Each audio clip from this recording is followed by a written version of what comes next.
Brian Humphrey, the XE Falcon has the aerodynamic properties of a brick. Why do you race an XE and not something a bit sleeker? Well, that's a question I tried to ask myself, because then I have to go buy another car. It's just what we had. We just sort of fell into it. It was never a planned build. Obviously, you would never plan to build a sports sedan to race at nationals out of a brick, like you said. But it's what we had, and we just, I don't know, saw guys doing racing and thought, well, we want to try have a go at that and just evolve the car. And lucky enough to be bounced around with these national guys and got a race in Tassie, a completely different island for us. So we're super stoked to get over here and have a play. How long have you had the car for? This was my first Pitlane car back when I was at the TAFE days. So $50 from the back of the shopping centre and put an interior in it, drove it to TAFE and slowly evolved and sort of become what it is, you know, a couple of late nights and just start getting the plasma out and just chopping parts off, and we just replace it with a bit of fiberglass, try and lighten it up, because not only are they bad aero, they're obviously pretty heavy. So we've kept the floor pan and the roof, and that's about it. There's not too much else Falcon in it nowadays. Bit of fun. So what sort of running gear, like motor, box, diff, is it running? Yeah, so don't try to shout it too loud because all the Ford fans get a bit upset, but it's got an LS in it. We just built it in the shed back home, 6 litre. Based on an L98, just a block from the wreckers.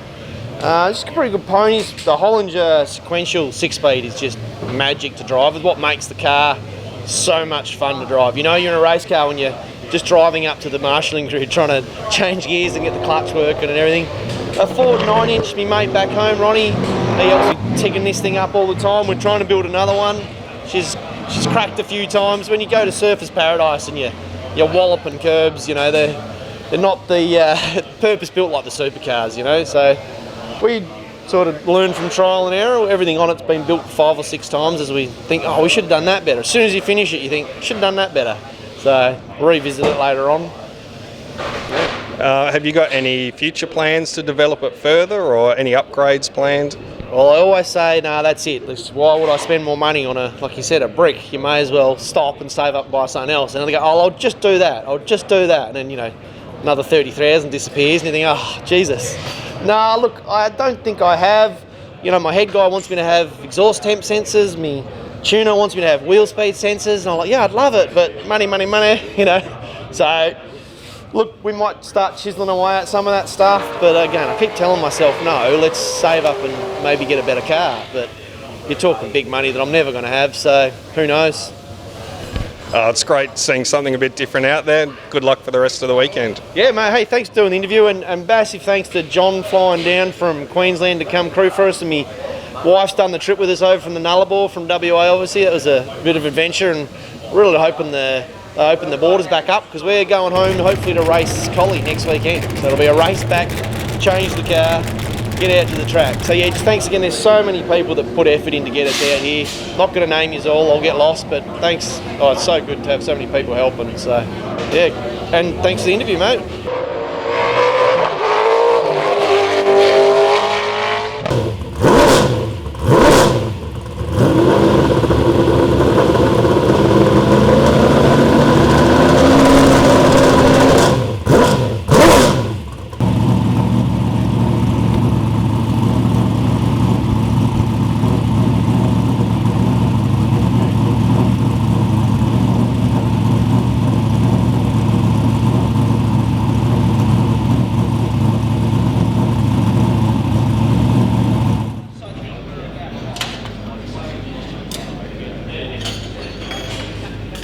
Graham, you've been campaigning this RX-7 for a number of years. How long have you been racing it for?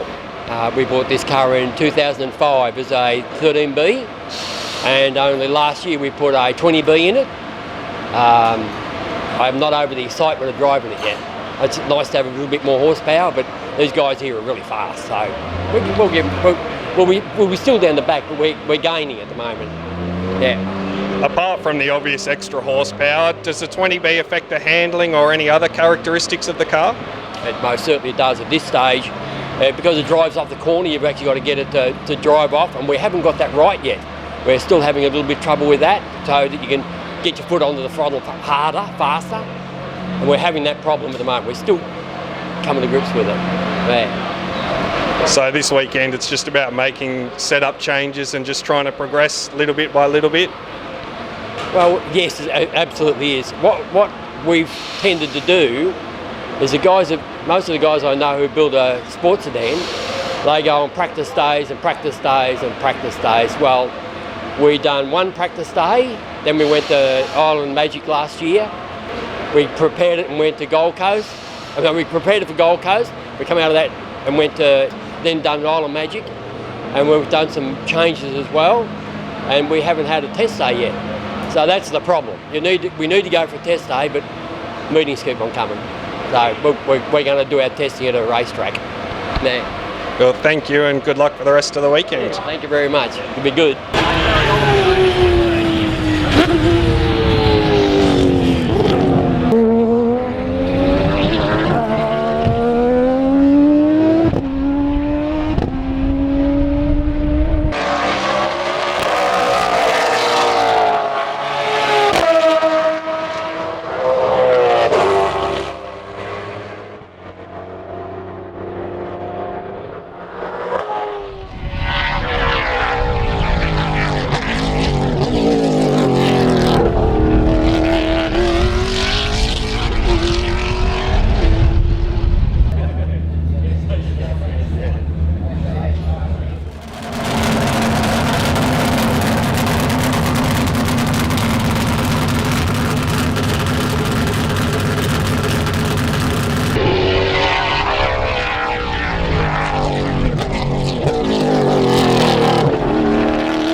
You've qualified a sensational 4th in the National Sports Sedan field. Your Toyota-powered Nissan puts out around 550 rear-wheel kilowatts, but still you're not near the 1.5 to 1 rule. Can you tell us a bit about your car and the weight of your car? Yep, so it's a 1989 Nissan 180SX, so it was a Japanese import. I had the car for about 18 years now. Been a drift car for about 17 or 18 years of that, and then turned to sports sedans in the last couple of years. So it weighs, I think it's 1420 with me in it. So it's actually surprisingly heavy. And yeah, it makes about 750 wheel horsepower. So it's under the limit. That's all it needs to be. But we'd love more. But yeah, it's a pretty good package. It is. It's absolute bags of fun. And there's still plenty of weight that could come out of the car. Can you just explain some of the heavier items that are still in it? Well, the hatch is factory. It's full of steel and a bit of bog, so I think that weighs about 35 kilos with the factory glass. So that's probably an obvious one to start with soon, but yeah, it's still got factory glass, still got electric windows, so it's got a fair way to go to becoming a proper race car, I guess. Good luck for the weekend, and we look forward to seeing it out more this year and next year. Cheers, thank you.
Here with the Ingram brothers in their fearsome triple rotor turbo sports sedans.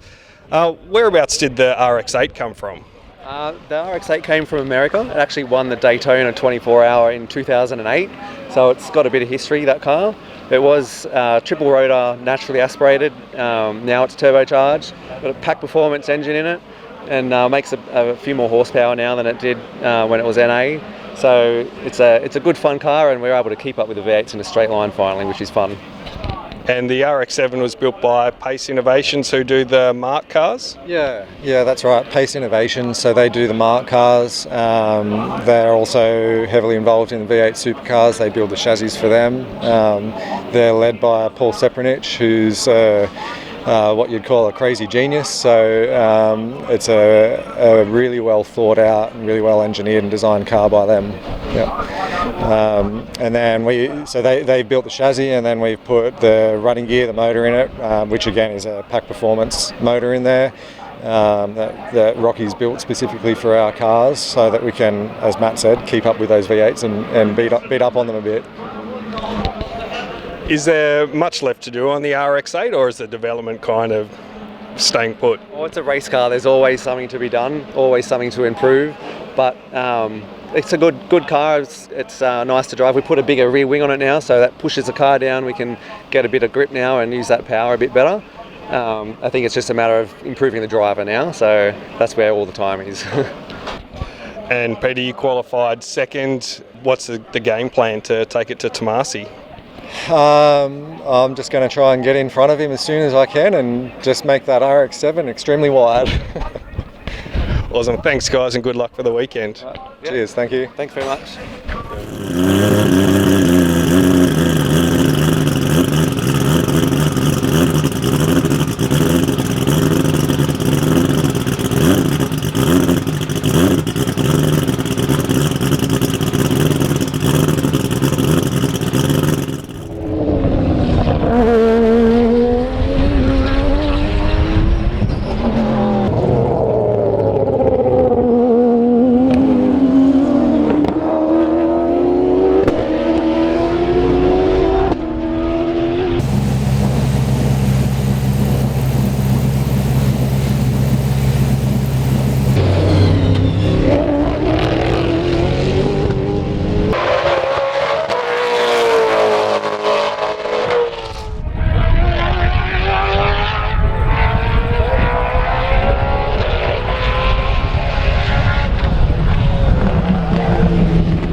Steve Lacey, you previously ran a Camaro in sports sedans, and now you've changed over to the Mark car. What's the difference between the two cars?